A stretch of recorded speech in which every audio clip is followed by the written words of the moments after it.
Драги слушатели, јас сум Андреја од ЕК Битола и добро дојдовте во четвртата епизода од Шах за лица со оштетен вид. Сега, кога веќе ја знаете таблата и имињата на полињата, време е да ги запознаеме фигурите. Секоја фигура има своја улога и свој начин на движење. Некои се силни, некои трпеливи, а некои многу непредвидливи. Ајде да ги запознаеме една по една.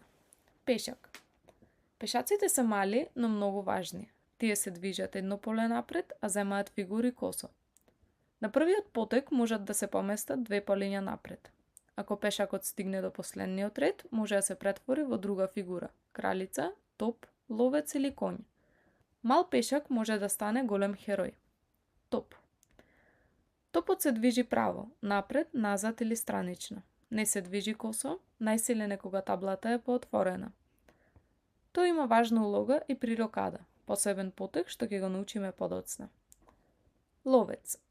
Ловецот се движи косо, едниот ловец игра само на светли полиња, а другиот само на темни. Кога работат заедно, двата ловци можат да контролираат голем дел од таблата. Коњ. Коњот е најнеобичната фигура. Тој се движи во форма на буквата Г. Две полиња во една насока, па едно настрана.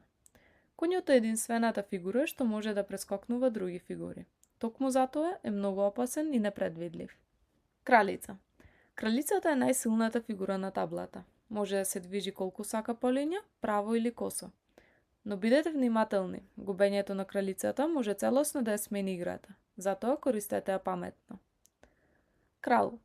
И на крај, најважната фигура – кралот. Тој се движи едно поле во кое била насока, не е најсилен, но е најважен. Ако кралот биде матиран, играта завршува. Сите фигури постојат за да го заштитат кралот. Еве една мала вежба. Поставете ги сите фигури на вашата тактилна табла. Допрете ја секоја фигура, кажете го нејзиното име и објаснете како се движи.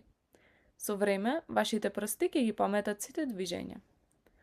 Последната епизода ќе научиме како фигурите работат заедно и ќе ги направиме првите чекори во стратегијата. Јас сум Андреја од ЕК Битола и ви благодарам на вниманието. И запомнете, секоја фигура има своја приказна, а кога ќе ја почувствувате, навистина ќе го разберете шахот.